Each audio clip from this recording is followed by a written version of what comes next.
is the authority of the decision. The power is in your hands. This huge task is all yours. The challenge has been laid before you. Now rise to the challenge. I acknowledge you all. I thank you all.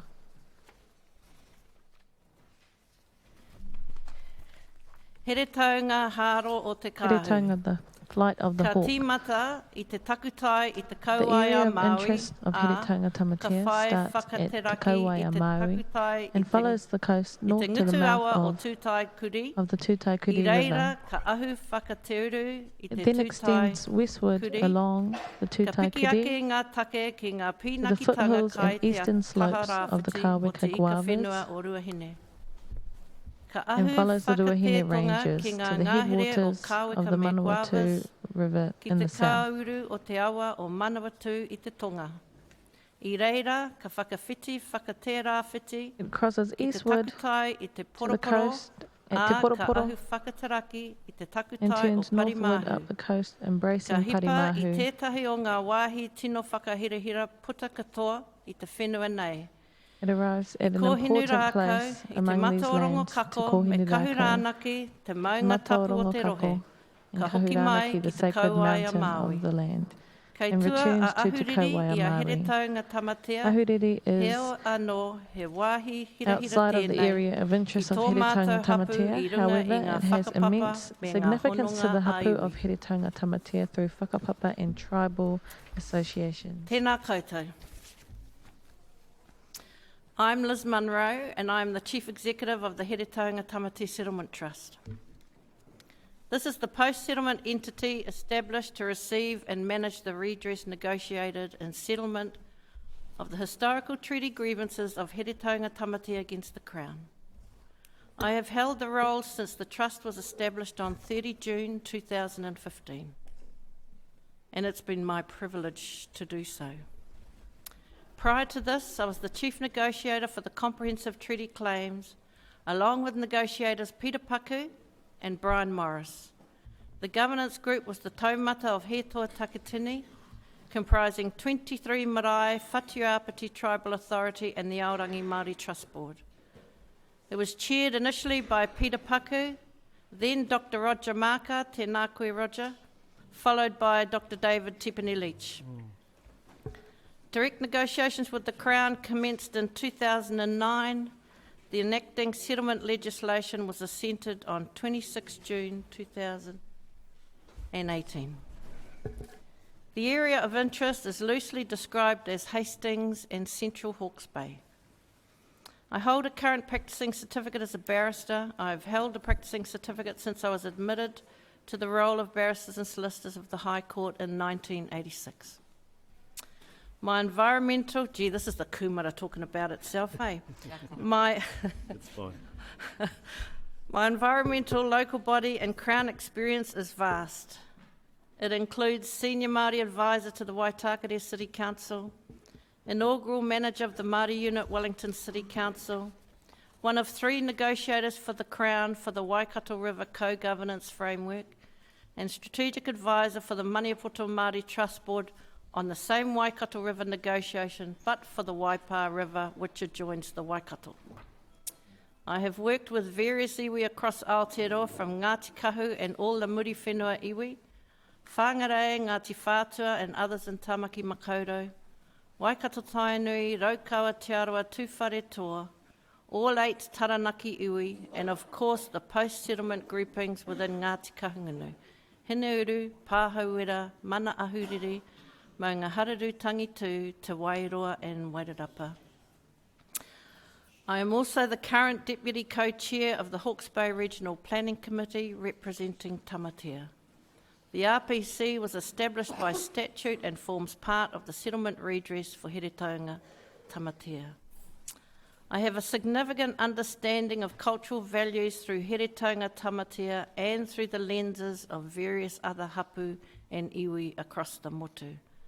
I do not claim to be an expert, but I do have an opinion on te mana o te wai, which I will come back to later. Before proceeding, there are 3 groups that serve the same member group as Heretaunga Tamatea. They are Te Tai Whenua o Heretaunga, the largest Māori provider of social and environmental management services in Arohe.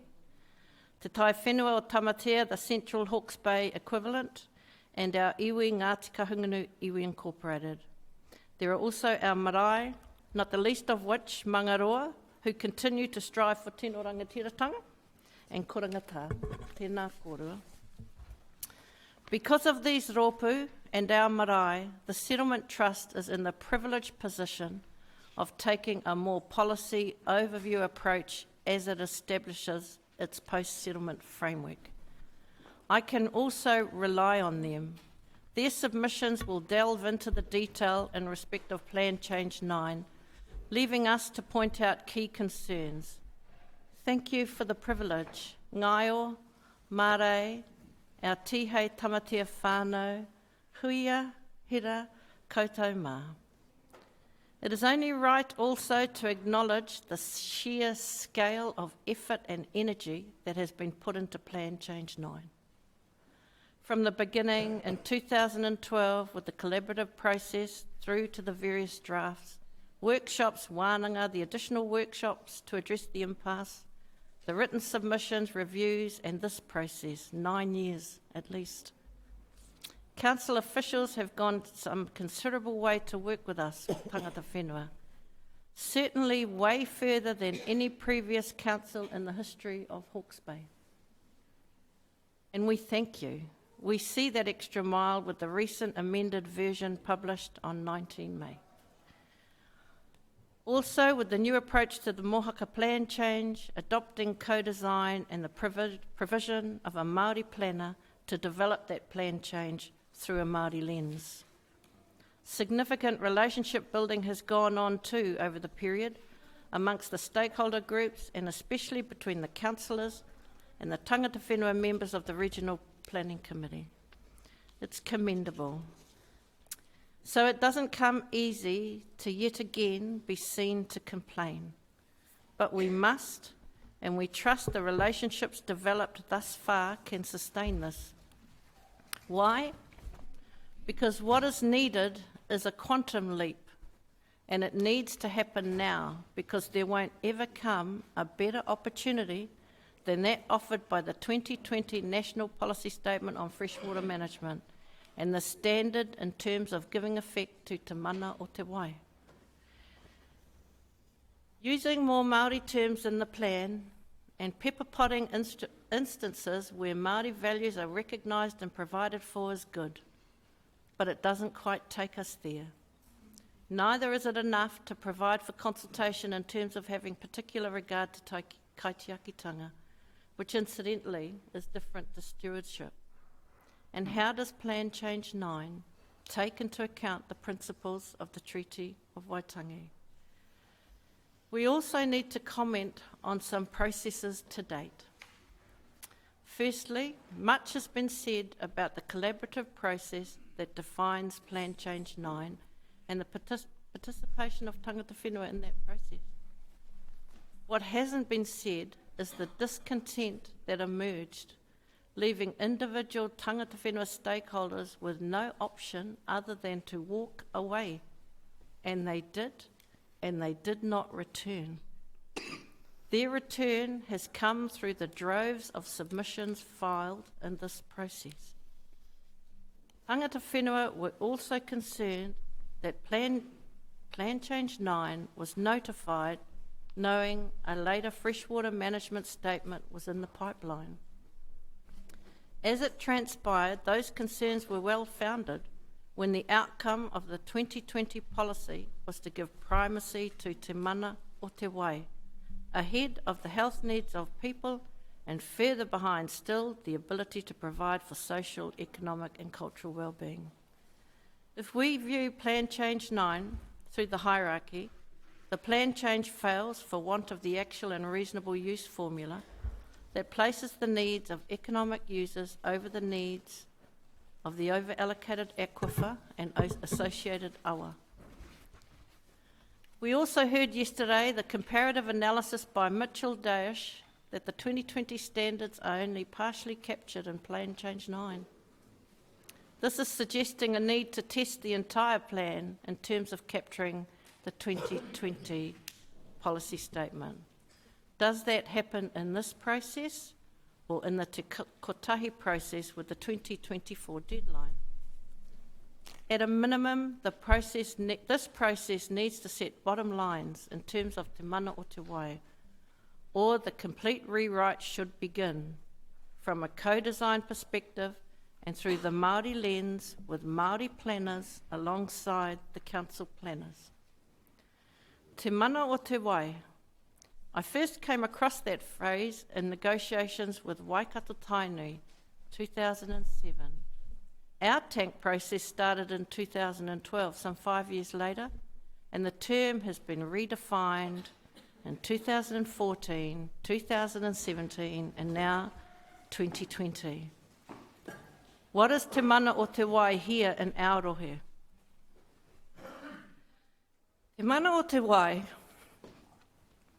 is not some abstract concept or notion defined by national working groups.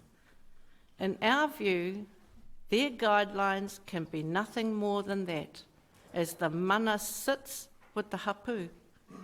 Te Mana o Te Wai is something to be defined within and by Heretaunga Tamatea. In the same way the mana of the hapu extends to the whenua, the mana of the hapu extends to the wai. That exercise has yet to occur within Heretaunga Tamatea, and there does not seem to be any provision for it within Plan Change 9. We were also concerned to learn of the suggestion that the panel work with the amended plan change that was filed on 19 May.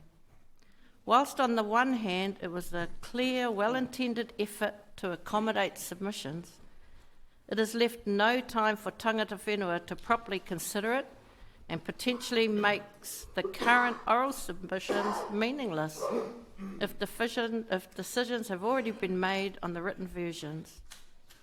It also benefits those submitters scheduled later in June, who have a further 3 to 5 weeks to review the new version and tailor their submissions accordingly.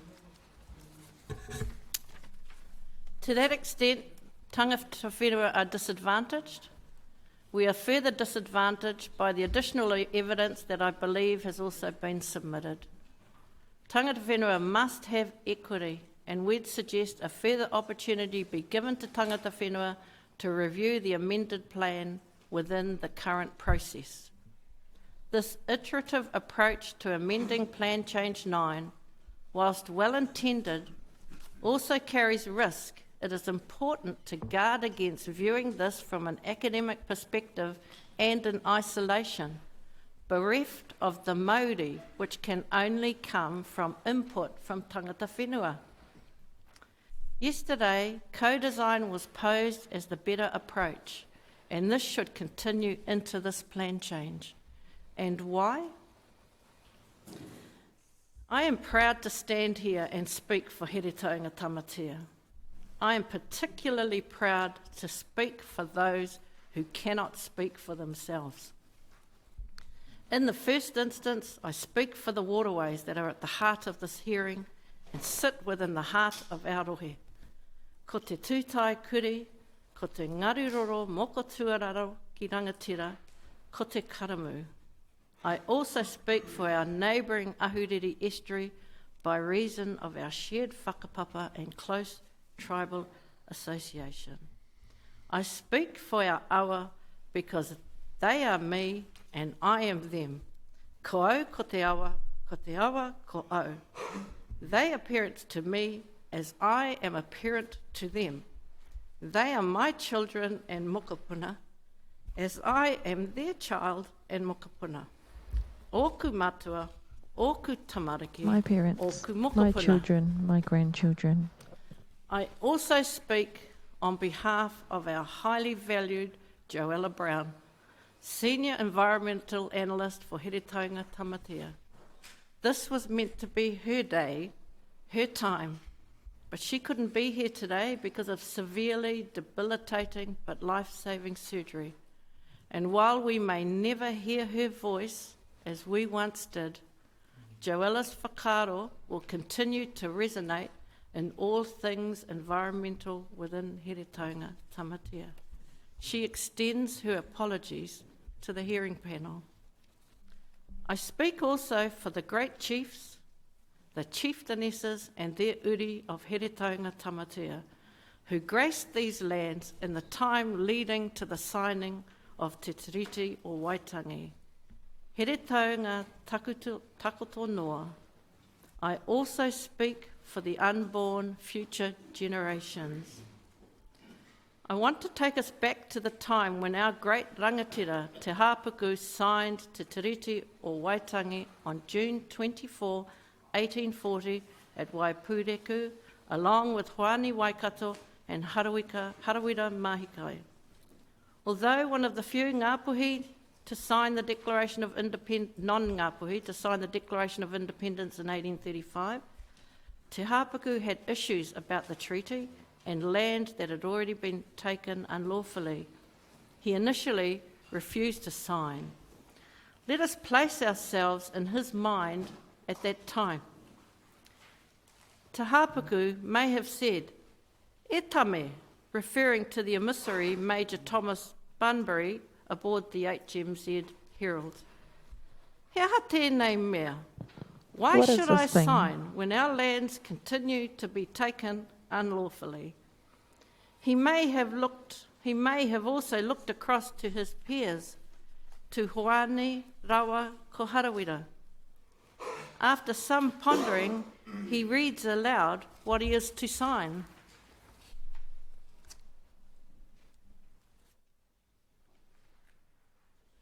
Ko te tuatahi. Ka tuku rawa atu ki te kuini o Ingarangi ake tonu atu, te kāwanatanga katoa o ō rātou whenua. Ko te tuarua, ko te kuini o Ingarangi, ka whakarite, ka whakaai ki ngā rangatira, i ngā hapu, ki ngā tangata katoa o New Tireni, te tino rangatiratanga o ō rātou whenua, o rātou kāinga, me o rātou taonga katoa. He ponders further. One final look to his peers, Hoani Waikato and Harawira Mahikai, a nod from his peers. He says, "I," pai tēnā, and he signs. That's good. His peers follow. Fast forward to 2021.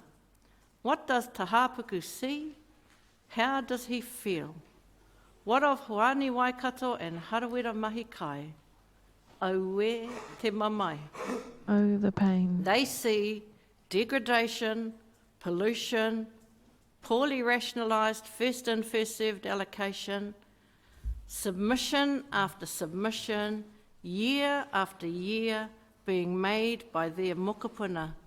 Mārei apatu, ngai o tiuka, hira huata, huia huata, back-breaking struggles to no avail. They see the kārewarewa, the paritua, kei hea rāua, oh where? They are annoyed. Where are they? They feel deprived. They even look to our settlement trust, which cannot buy a water consent even with its $100 million. Therein lies the crux of our submission. These waterways are taonga referred to and protected by Article 2 of Te Tiriti o Waitangi. What transpired was not foreseen by these great chiefs. Can it therefore have been intended to operate in this way? Does this reflect Te Rangatiratanga and what was agreed when Te Tiriti was signed? By signing Te Tiriti in Article 2, these great men, Te Hāpuku, Hoani Waikato, Harawira Mahikai, were taking on the obligation to exercise Te Tino Rangatiratanga over their whenua, their kāinga and taonga. And have their hapu been able to do that? Kao.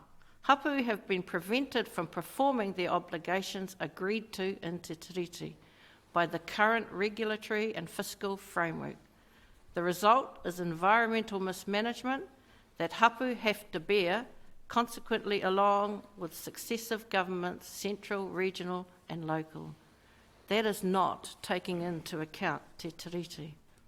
This plan must therefore go further and provide the means for the hapu to undertake the obligation, quite apart from the Crown performing theirs.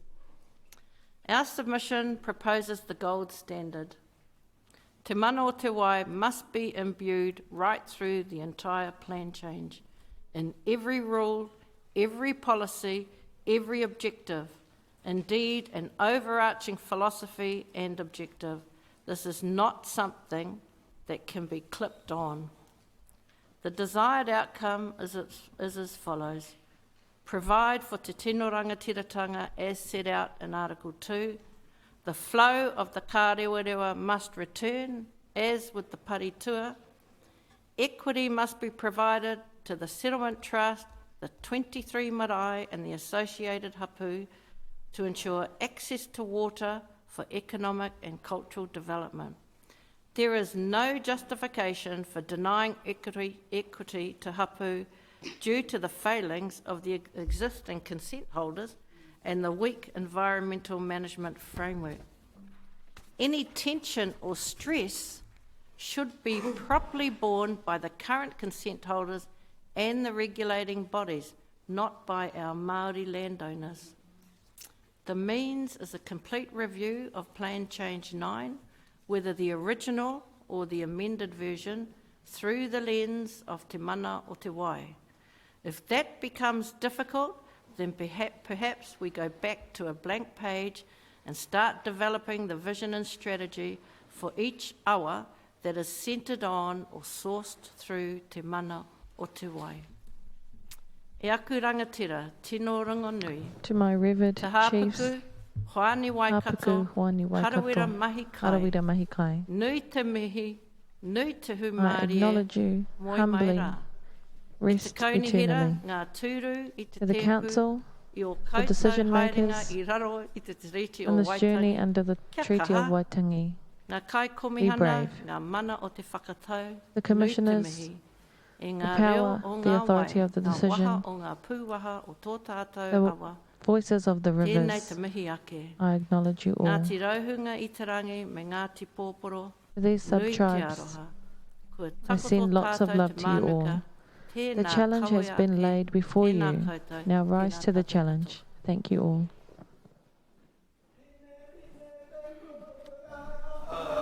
Te kura whanake, te kura raro a warua, ko te kura roa, ko te kura o ta whiti nā tu hai pō. Tēnei te tira hau, tēnei hara mai nei, ko te umurangi nā te whatui a piti nau mai e kama ki te tai ao nei.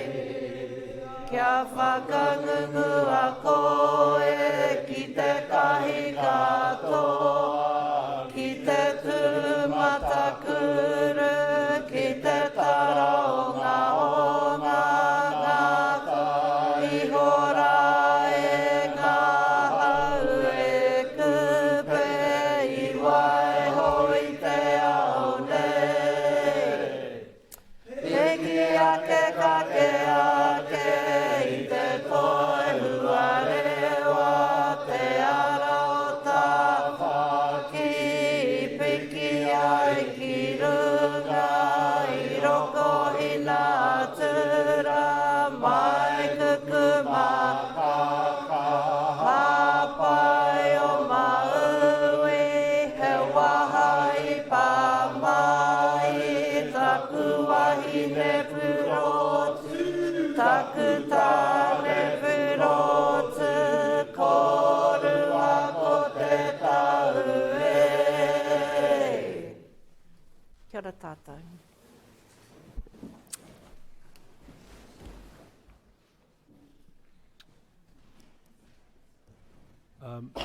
Ms Munro, are you happy to take questions? Yes, thank you. Okay, I'll just see if the panel members have any questions. I've got several, but we'll just. Tēnā koe, te tuahine. Thank you, my sister.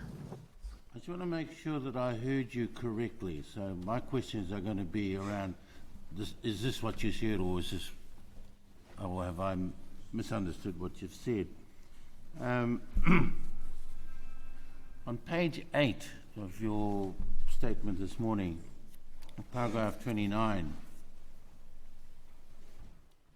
you talk about, you really started getting into Te Mana o Te Wai and its importance in your view in this whole scenario that we're facing at the moment. The comment that intrigues me in a way is where you say that exercise has yet to occur within Heretaunga Tamatea, and there does not seem to be any provision for that in Plan Change 9. Can you elaborate on both those points? One on the Tamatea comment that you make initially, but also then your reference to Plan Change 9 and its absence there? So, as a concept, we fully expected that there would be an invitation to the hapu of Heretaunga Tamatea to start defining, to give their definition of what that meant. And that hasn't come. We have initiated that thinking with the forthcoming Kotahi plan, because we think Te Mana o Te Wai will be fundamental to that Kotahi plan. But that's a different plan to this Plan Change 9. That's being done, that's coming. Yeah, and we tested that out with our hapu. We held one of those big Zoom hui, and we had a good response to that as to what their thinking was in terms of the definition of Te Mana. It needs to come from them first, is our view. And you made a comment earlier, and I forget which paragraph it is, and it doesn't really matter, but your comment was around something that perhaps a first reading of the plan doesn't highlight, and that is the unbalanced nature of the way in which the whole process seemed to have been conducted. You talk about some Māori leaving the group and not returning. Again, one could be forgiven from reading the plan and not seeing that in it, unless somebody like yourself or anybody else who was directly involved in the process highlighted it. Am I hearing you correctly? Is that what you're saying? Right, and when I came to learn of that, the significance of that walkout was not really appreciated by the council officials. They just saw it for a whole lot of reasons that they just weren't coming, and I probably align it to, silence is deemed to be consent. Well, that's just not how it is amongst our people. Silence means there's a raru brewing, and they made it quite clear to me that they were very unhappy with how the process went, and they found their views being watered down. And I think that's just because of the process, the way that process works. And so they gradually leave. And now you're seeing the response to that through all the submissions that have come in. Though they don't actually say they left the process, but they did. And what's patently obvious to me, or clear to me, is that you see Te Mana o Te Wai clearly underpinning Plan Change 9. Do you have any more to add? Yes, I do.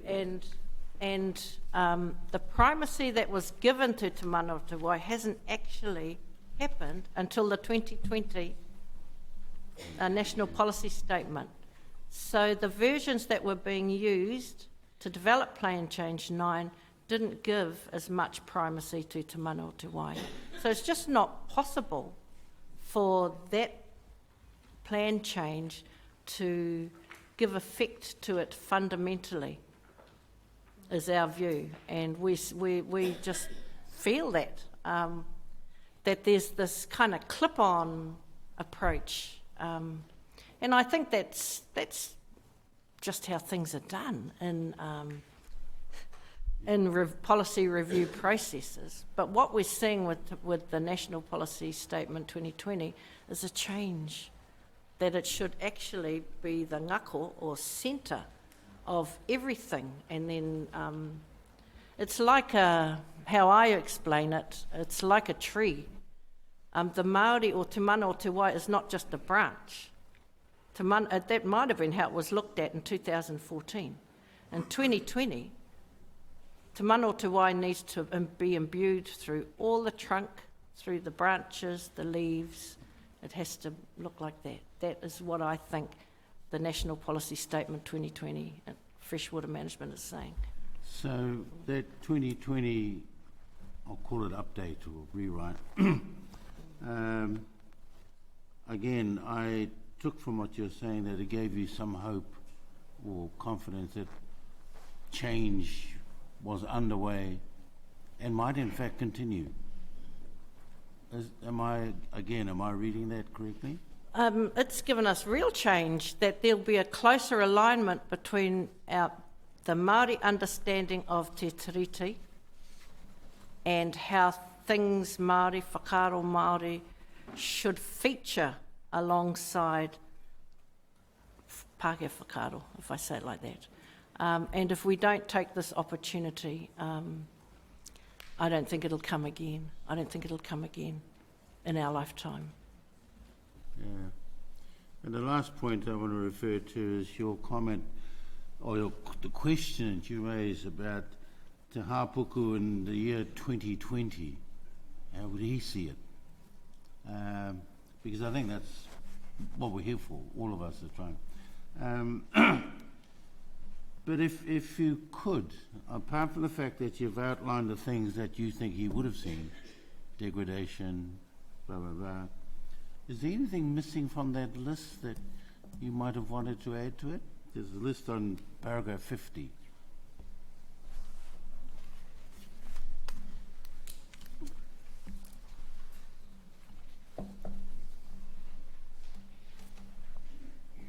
Can you enlighten me where your thinking's going? Well, you ask the question and you say they would see. This is what they would probably see in the year 2021. Degradation, pollution, and the list goes on down to E. Yep. Which I think I understand. I can follow that because we've heard some of that already. And I just wondered whether there were any more things there that you haven't included. Like that would make the it be treaty? useful for us to be aware of and to be able to consider while we're going through the hearing. Are we talking specifics in the plan change? Okay. Or? That's all right. Yeah.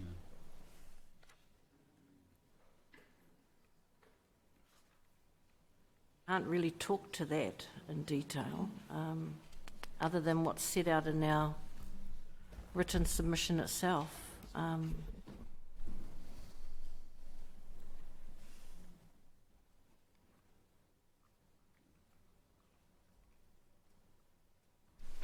Okay, thank you.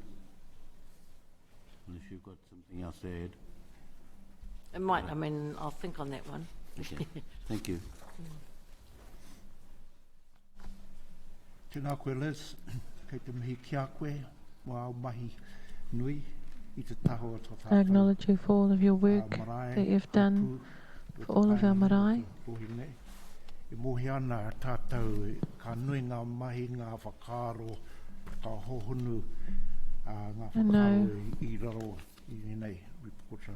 All of the work and the thought that has gone into the submission, so I thank you. Liz, and the thrust of your paper is about a review of Plan Change 9. If this was to eventuate, if there was a review,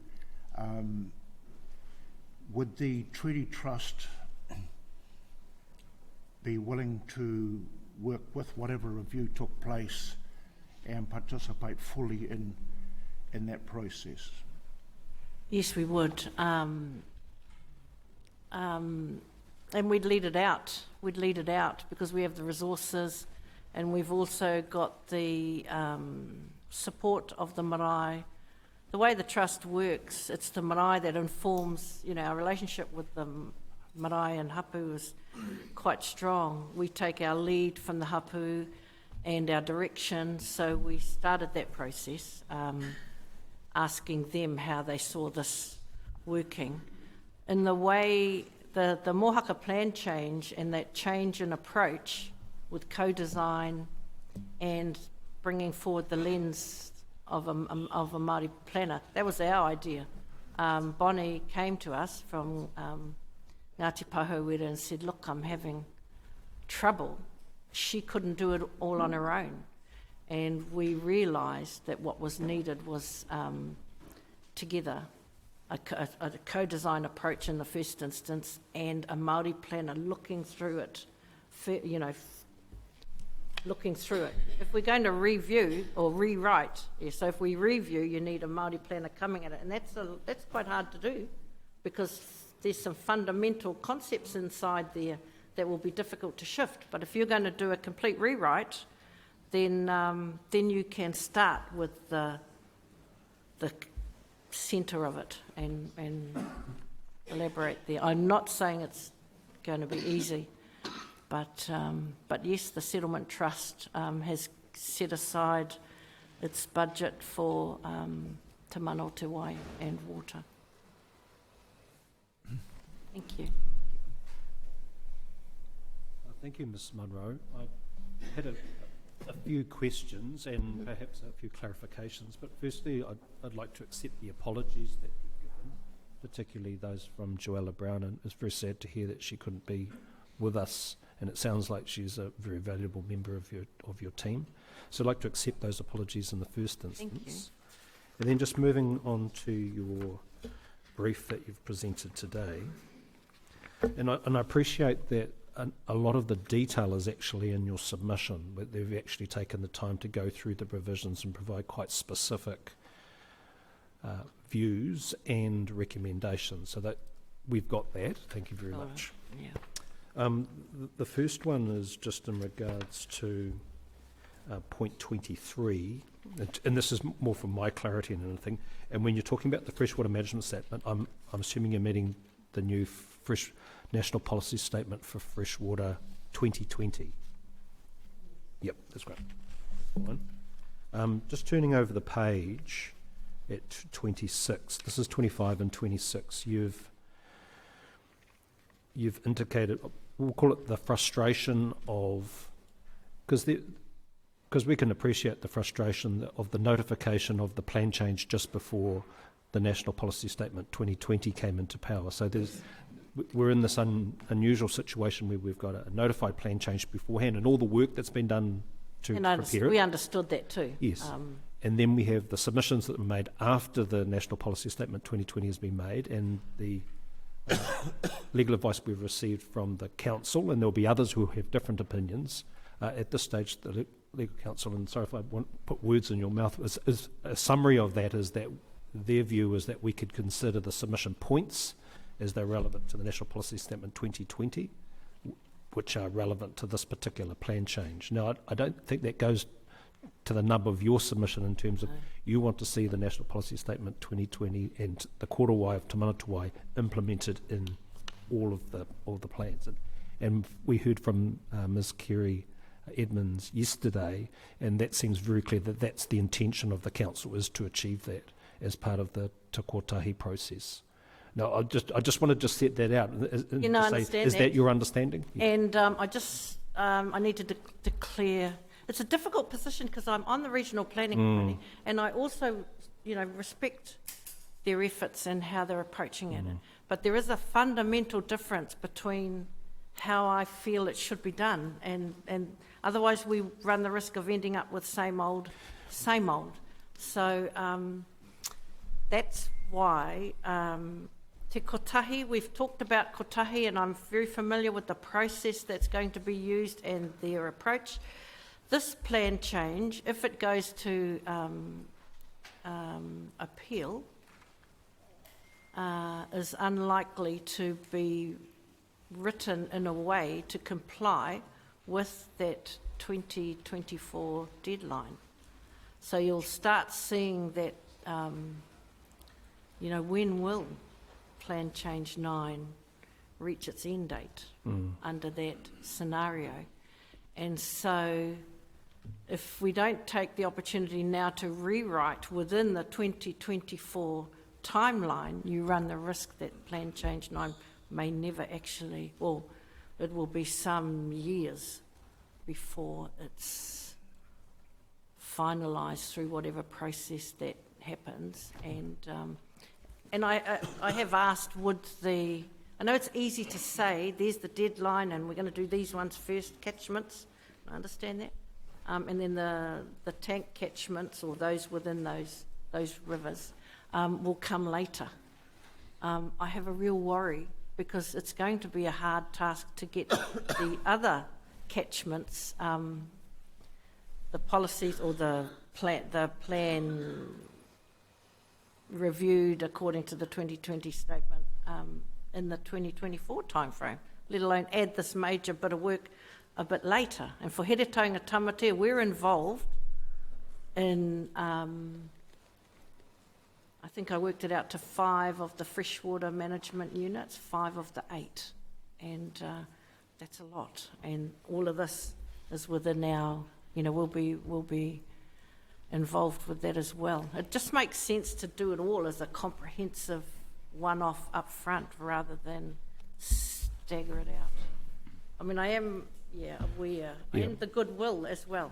Totally understand the goodwill and how the council officials think they can approach this. But,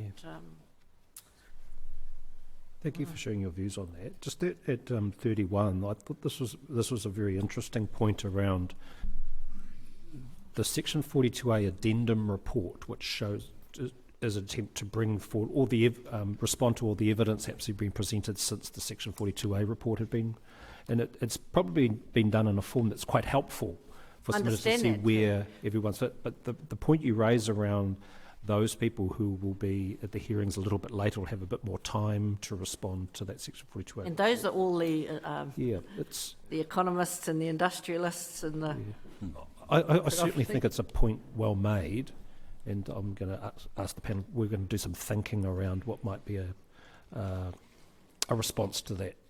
I thought I may have misheard what it was that was actually given. I thought there were some amendments there. The existing plan change was kind of amended, so there were green, track changed amendments made, and you were being asked yesterday to refer to that version going forward, less so much the one that was filed. It would probably be worth me clarifying that the plan that's been notified, that's the plan in its current state, and the council has the opportunity to prepare that addendum, which makes changes to that which is notified from the council's perspective. So it actually has, in terms of the panel's decision, has no more weight than other submissions and expert evidence in terms of the weighting. Okay. But obviously it's a considerable amount of work that's been done to help assist us as the panel. That doesn't help with the perception or the feeling that submitters might feel actually the council's made changes to the plan, when in theory they haven't, because our panel is considering all of the evidence in front of us. But however, the point you make is a good point, so we're going to have a think about that and what might be appropriate. I mean, we'd like to have a good go at that too and work with them on accommodating through our lens to Manaute Wai and that. I don't think I had my other question. You've answered it. Thank you. Did you have any questions? Yes, Ms. Munro, just your paragraph 8 about you being the Deputy Co-Chair of the Yes. Regional Planning Committee. How long have you been involved in that role, please?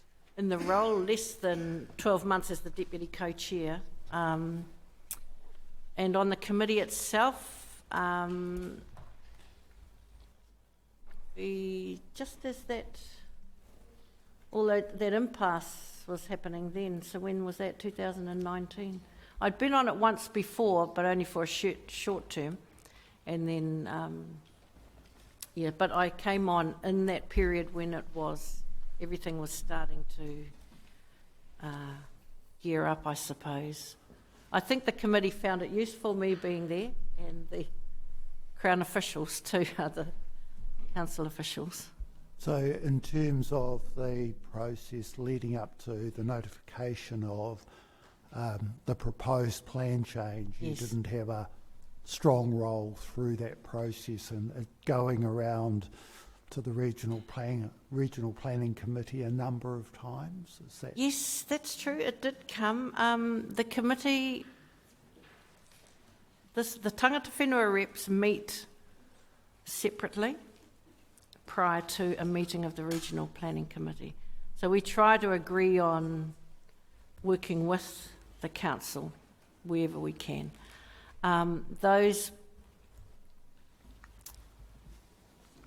The first resolution endorsing the notification was to make it clear that tangata whenua were not agreed on the content. And so that then led to this series of further workshops that were held in an endeavour to get some agreement there, because you're quite right, it's a structure of the organisation and you would think it would be supporting the document that's being notified. There's still, even after the further discussions that happened, there was still some discomfort, and it was agreed that those issues would be raised in this process rather than through the Regional Planning Committee. We really try to make that work because we have to, but at the same token we can't stop business from proceeding, and so the choice was to use the submissions process and for each member of the Regional Planning Committee to use that avenue. And that same discomfort would be felt by other tangata whenua on the Regional Planning Committee? Yes, and so you'll see a submission coming from Maunga Haruru. What also happens in the Regional Planning Committee is the tangata, if the issue at hand is not within the rohe, the specific rohe of that tangata whenua rep, they will not form a view on it. They will simply endorse the view of the particular hapu, like myself, for example. We did have a situation where I put a view, I can't remember what issue it was now, and all the tangata whenua reps supported our view, and so the resolution was voted down. I can't remember what it was, but that's the level of support of the tikanga operating between the tangata whenua reps, because there's 9 different iwi represented in that group. Thank you for your help with that. Thank you. No questions from me, but thank you very much for your evidence and also the detailed written submission as well. It's very good. Thank you. Kia ora. Thank you, Ms. Kia ora. Monroe and the team. Thank you very much for coming along and sharing with us. Thank you. Thank you. No.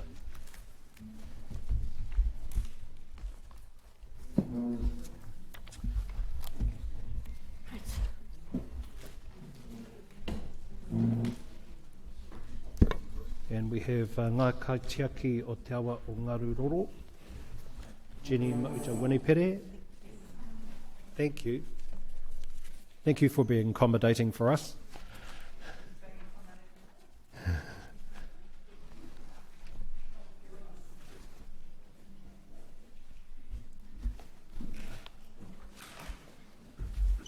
And I believe we've got some copies of some slides for. Oh, yes, we've got updates now, sorry. Okay.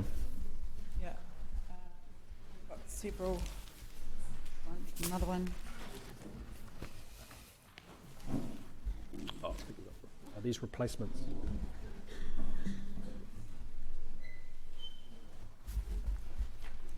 Does it go with it? Do they go together?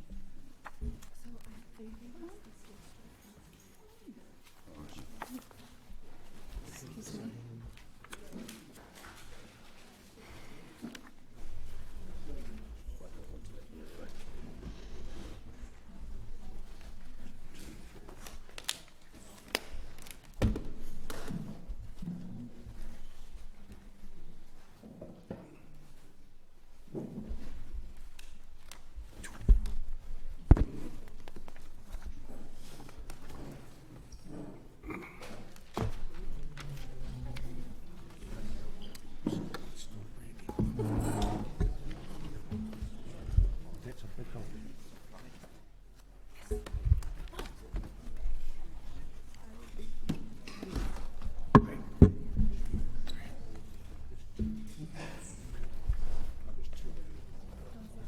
Oh, there's 3.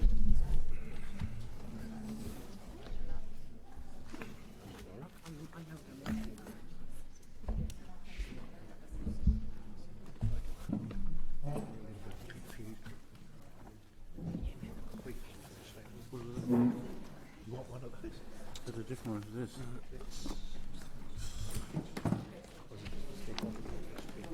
Okay, I don't think we've got full copies of this one yet. Okay, we can start. I'll hold it on here.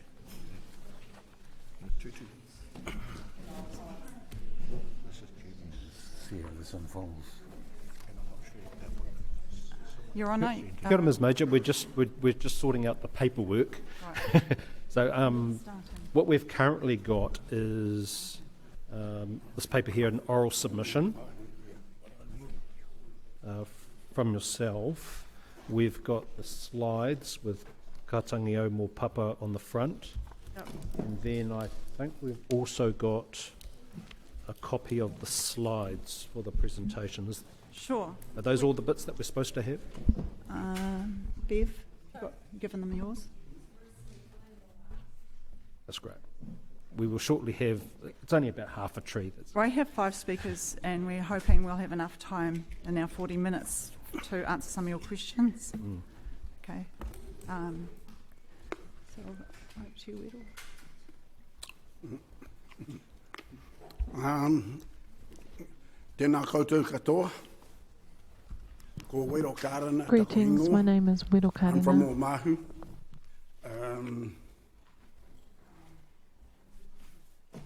I really don't know where to start, but I'm going to make some statement and to reinforce what was just said in front of us. And basically what that is, you've listened to the cake and the ingredients in that cake. We're the icing on the cake. That's who we are. In other words, we're the tangata whenua of the Nararoro River. Or in other words, we are the owners of that river. Nai Tupukiri, Ngāti Hinamanu. From Omaranui all the way up the Nararoro River, our DNA is entrenched on the past sites that are, there are at least 20 to 30 past sites from, like what I said, Omaranui all the way up to where the source of the Nararoro River starts. I'll start where the source starts. The Mangamingi River flows from west to east. And there's a river which Pākehā called the Northern Arm, but its real name is Te Waio Tupuritia. And where they meet, right at the back of the Kaimana was there, that's where the name Nararoro starts and commences. And that place is called, by our ancestors, Toa Toa Kamakaitangi. Now, I got a gentleman sitting beside me. His name is Greg Tortor. Now, he might claim ownership to that, and I would applaud him if he does so. And here I am now making that statement. Our people, when I say our people, I make reference to a grand ancestor, and I love this person. This person's name is Te Uamairangi. He's the grandfather of Renata Kawapo. He lived on his past side of Tamatea o Te He, just up the Nararora River there. That's just one of his past sites. He had a past site looking into the Rangatiki River. The name of that past site is Moatapu Waikura. And you hear what I just said? The Nararora River, now he's looking into the Rangatiki River. Let me just add to that. Over where Toatoa Tamakaitangi, there's a little saddle there called the Omaro Saddle, or Maranui Saddle. If you go over that saddle and go down, going northwards, you're now in the Mohaka River. And at a place where there's two past sites there built by Whiti, Kuaitanangi Moto, Whiti Kaupeka. That's the originator of those two past sites, Raunui, Rauro, on the mouth of those two streams there. So what I'm talking to you about is right up that cluster there, is you've got the Mohaka River that flows out to Wairoa. You've got your Nararora River that flows from there, here to Hiratonga. And you hear me talk about the Mangamingi stream. You go right to the source of the Mangamingi stream. There's the Mangamingi Saddle. You're looking into the Mangamairi River, which flows into the Rangitiki River, which flows out to Palmerston North. Now we're talking about Mana Wai. There it is right there. All the hapu that are attached to those waters. And what I'm saying from this table is that we, Ngāi Tupukiri Ngāti Hinamana, from Omahu, from Omaranui right to its source. In fact, on both sides of the river are the names of our lands. O Whaoko, Timahanga, Te Kouau,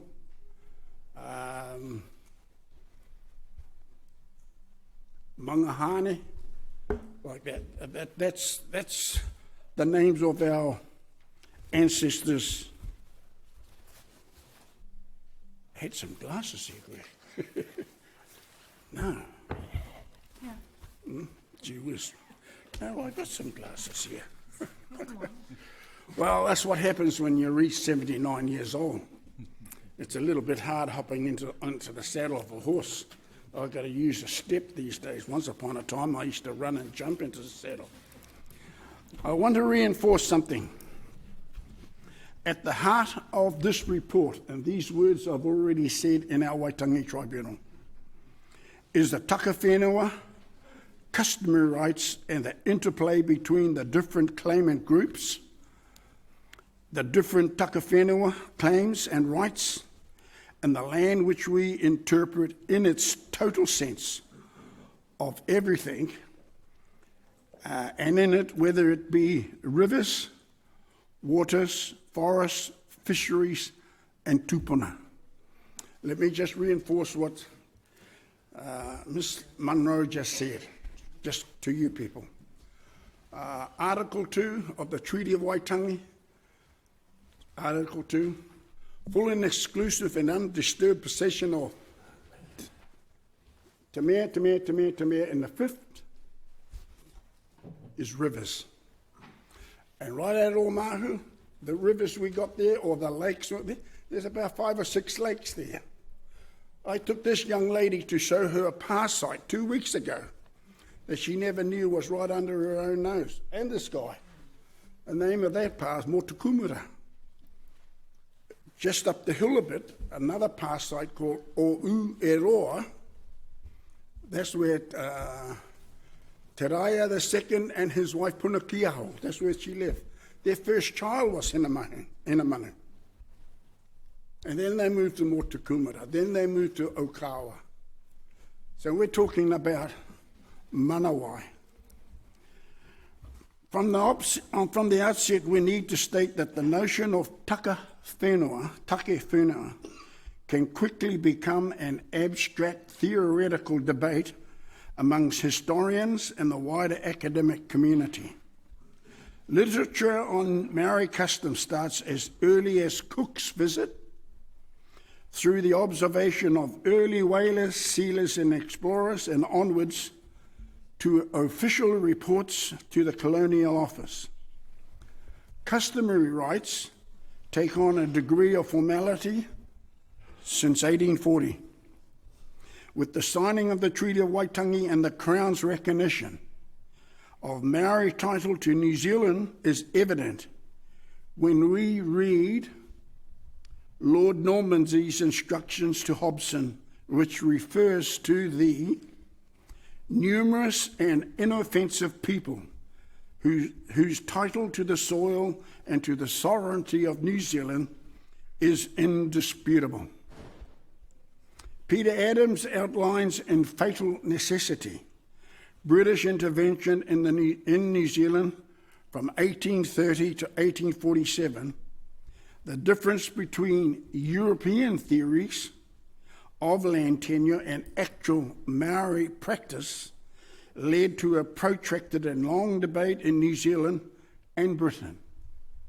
As Adams wrote, there is no doubt that whatever Stevens and Normandy's intended Hobson to guarantee to the Maori chiefs of New Zealand without qualification, yet despite Normandy's instruction to Hobson, Normandy was replaced in September of 1838 by Lord Russell, who had an entirely different view, and by late 1840, the Royal Charter stated that Maori land tenure was limited to lands now actually occupied or enjoyed by such natives.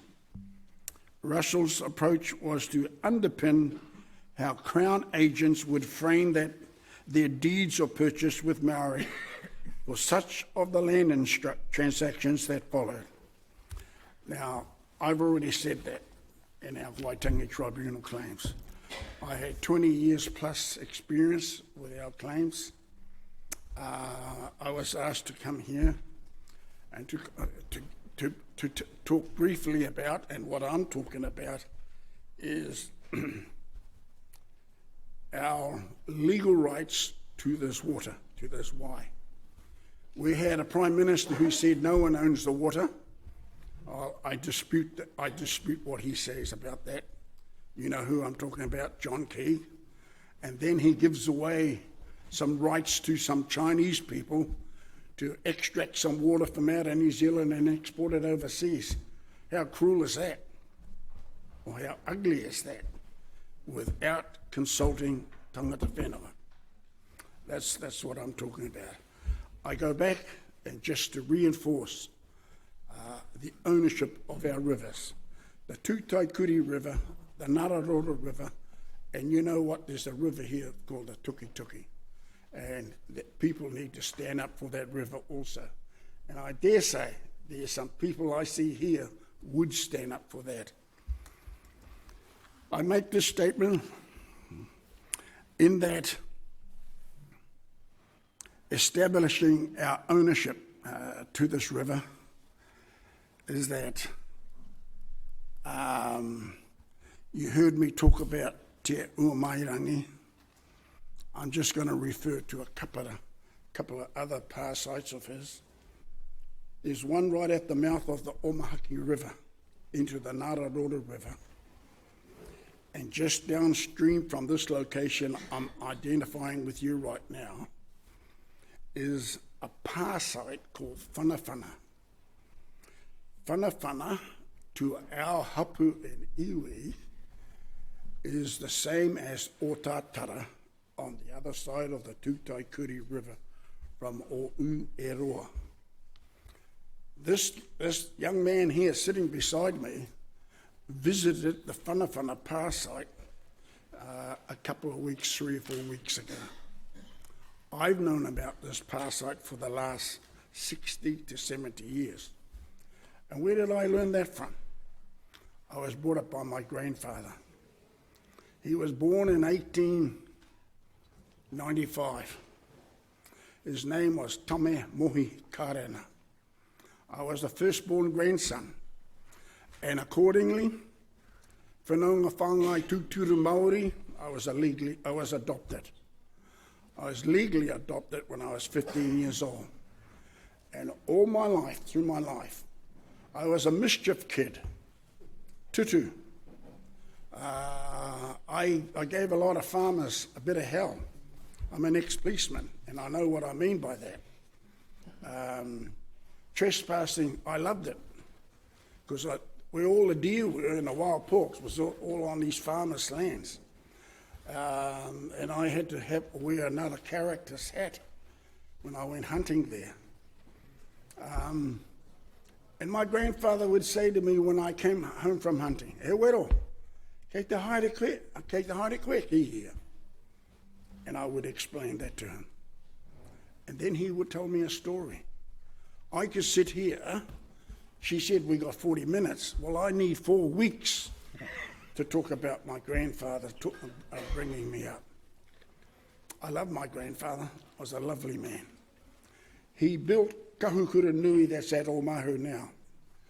Kahukura Nui was first built at a piece of land at Oiti called Kihiaho.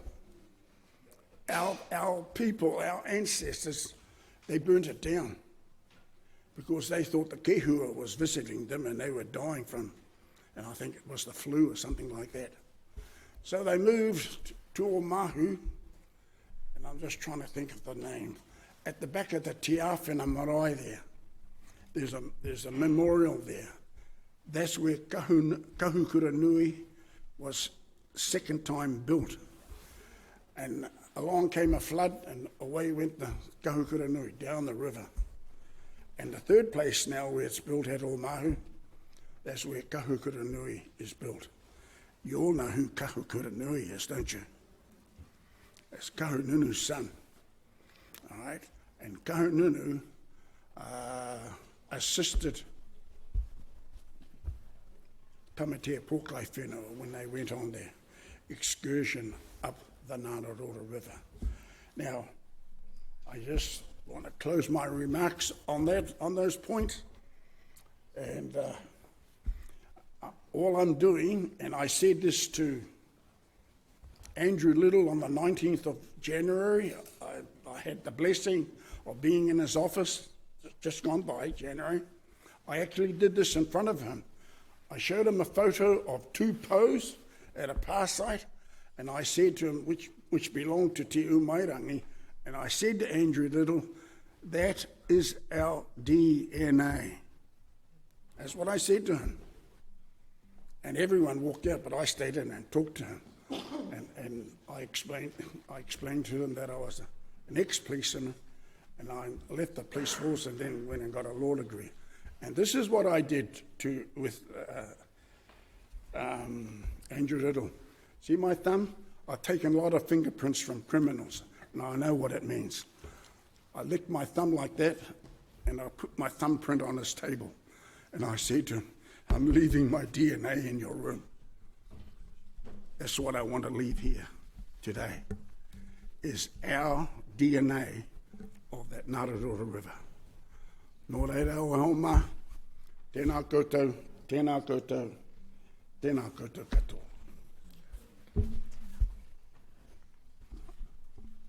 Any questions you want to ask? Fire. Oh, sorry. No. Well, I'm afraid to ask a question because we might be here in 4 weeks' time.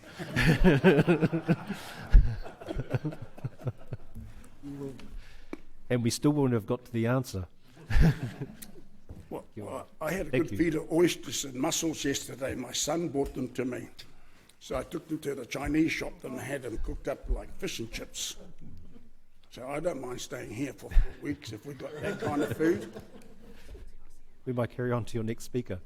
Sure. And Whittle would have brought visuals with him that he's been at the side of his ailing wife for the last few days. So thank you. Yes,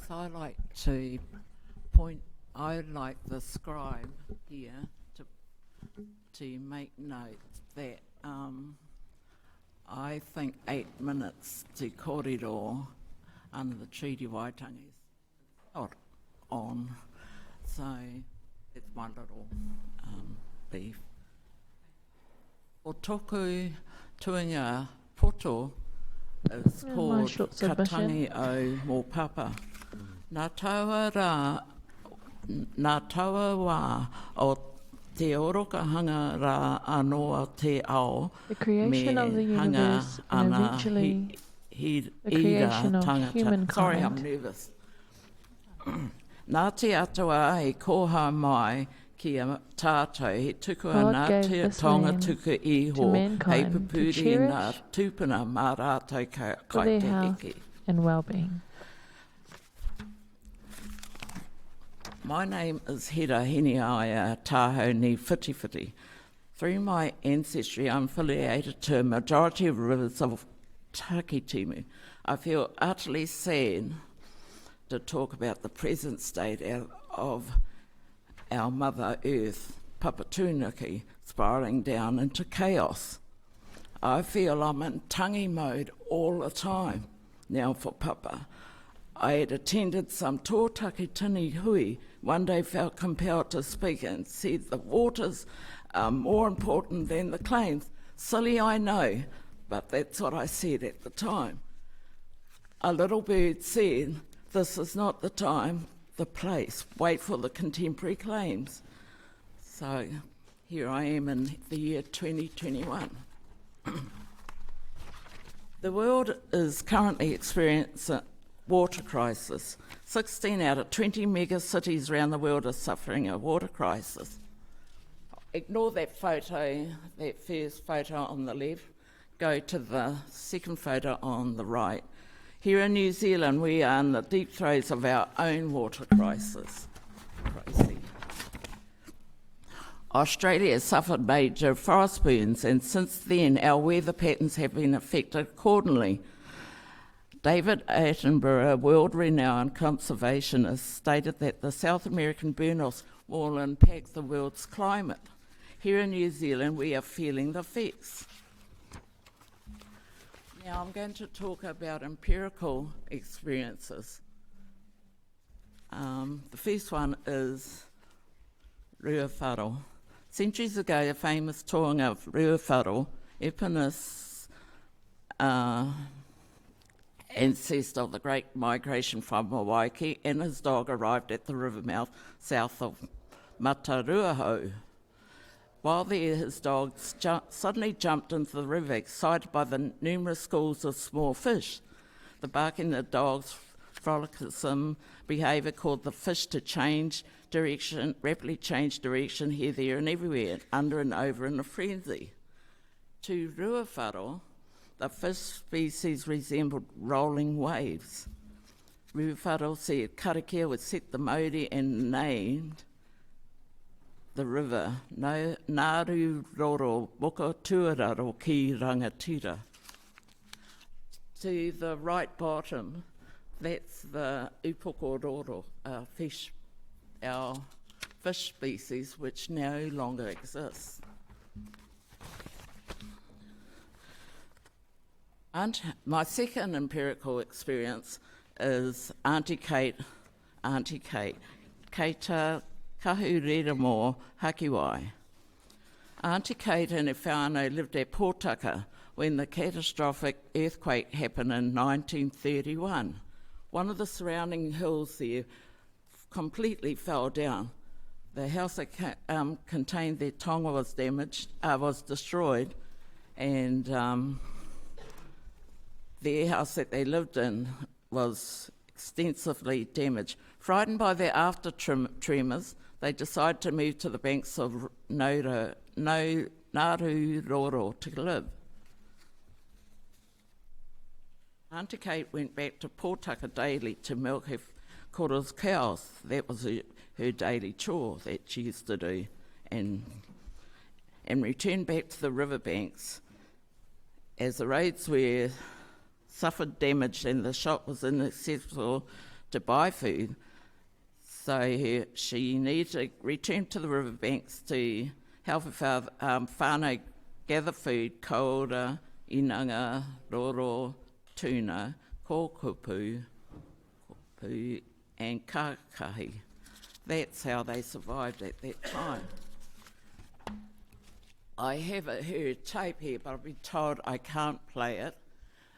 It's part of her interview done by Waipa Tirito for the Radio Kahanini. So I was going to play it so you can listen to kōrero. My next empirical experience is Martini Ropia, Uncle Bully, survivor of the Second World War. We celebrated Uncle Bully's birthday at Te Awhana Marae early in the millennium. While there, my husband was invited back to Uncle Bully's homestead. We got there as Muka was loading a truck with fishing gear and went with them to the river. We followed Uncle Bully power walking up and down the river, searching for inanga. I noticed Uncle Bully's demeanour. He was in his element. He was doing what he loves doing, going to the river to gather food, mahinga kai. The inanga should have been running, but there was nothing at all that particular day. Now, Uncle Bully, operated the old Waitā Mātauranga Māori, used the old calendar, Māori calendar, to do his daily fishing. My last empirical experience is about my husband.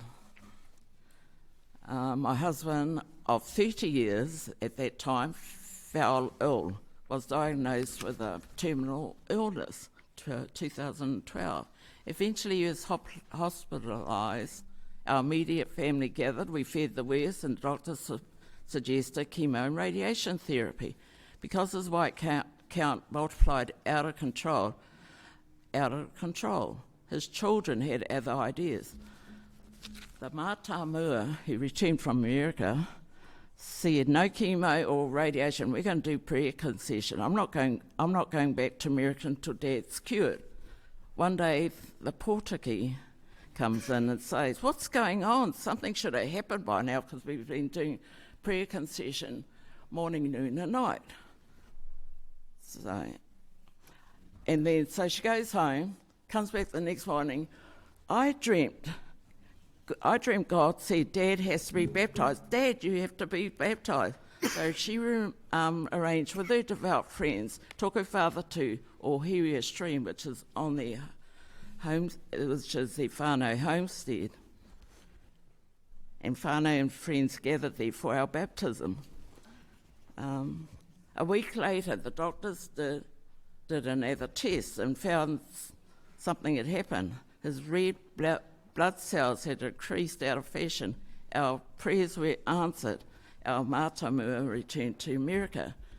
To this day, my husband has tests during the year, well, once or twice, 4 times at most during the year, because they're interested in him, because he's a bit weird, because he's unique. He's an enigma. His blood count is so high, he produces every 6 weeks 30,000 or 30 million blood cells plasma. That's why they're testing him to see where it is at, right up to this day. It has dropped a little, but that could be due to old age or, we're getting older. Anyway, keep the faith, people. Now, I told this story because this area, Ohiria, is part of the Ipu o Te Raira. It is a rongoa. The stream is a rongoa. He wāhi tapu. John Hoover of the Matakete came there and stated He Waihi Tapu, the water is so pure. And we said, oh, people drive by and drop all their rubbish over the bridge. And he said, no matter, the water is pure as, well, really pure. It can't get better than that. These empirical experiences show the correlation of time from the first story of Rua Wharo, keep the second story of Auntie Kate's, how prolific the fish species was, and to this day, not one of those fish survive. It is officially extinct. From the Tia o Tawhito ki the o huriri culminating to the various effects caused by human activity. Oh, I've already spoke about that. The species left are struggling to survive. Under the auspices of the Treaty Waitangi, our human rights and the world's Indigenous Rights Accord, including the word, I'll talk to that more. I recommend that the government give full credence to the Treaty of Waitangi in its entirety, giving assured access, support and sanitation for our rivers. In my view, the Treaty Waitangi is a consecrated living document because the missionary were there, God's disciples, mentoring for Māori, because Williams, the priest at the time, was ka tono 13 chiefs to Williams to send to England about their plight because they were concerned about their land and everything else. Since this, so that's what happened, and the result was that the Treaty of Waitangi came about.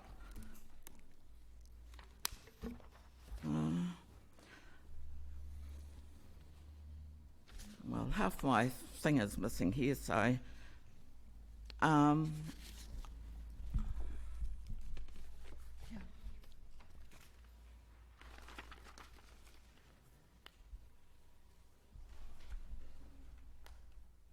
there's more on Treaty of Waitangi. I will say though, I myself, and I think most Māori, never ever want to be treated as a sleeping partner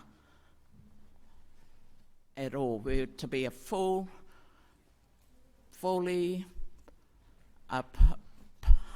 participation in that process. Because I think the interpretation by Tauiwi, sorry, I've got to use that word, has been perfunctory, transitory in response to our concerns. So with the new stuff that's happening with Māori wards, I think we will progress, because the Treaty of Waitangi is about parallel development, two equal partners travelling in the same direction, given full equal resources. I've got a little note here, Western paradigm versus tauranga Māori. Well, Western paradigms haven't worked for us, so let's talk further. I spoke to a scientist at the water symposium they had a few years ago, and I was worried about the nutrients. I didn't hear what I needed to hear about the water nutrients. There wasn't a set resolution formed from everyone that appeared at that hui. So this scientist gave me an analogy because I asked him, is it doable to remove nutrients and heavy metals from from the rivers and the sea. And he goes, he gave me this analogy. He said, we've got this river back in Canada. Nothing lives below in the river, nothing lives on the side of the river, nothing lives on the top of the river, and nothing above the river. It's all dead. That's his answer he gave to me when I asked him, is it doable? So, and I was alarmed when he told me that, so I brought it up because I asked them this question. They said, oh, not enough time for question, talk to them during the break. Was my question. So when we came back to the main forum, I stood up and said, what are we going to do about the nutrients? And I told him his kore. He's taken it back because he didn't want to be in the limelight. For some reason, he just... Oh. So that's my concern about Papa. You know, if she's here in human form and her arteries were cut or diminished, what happens to her body? It's like you have to amputate, you know, because it's gone rotten, it's not living, it's tissue. So I'm saying all our tributaries that are part of our river system, waterways, they're needed. God put them there for a reason. And I actually wanted to bring a map. I went to the regional council, had the engineers. They were supposed to give me a map of early river system. Every stream had its Māori names. I've cited that, but I can't find it. So I asked them, can you get me one? And I wanted a current, up-to-date map. And I wanted to overlay the current over the top of the old early map so everyone could see what's missing, what has disappeared. You know, and those names, Matakete named those names, and they're to record events, past events, present events, the current state of that place, and also,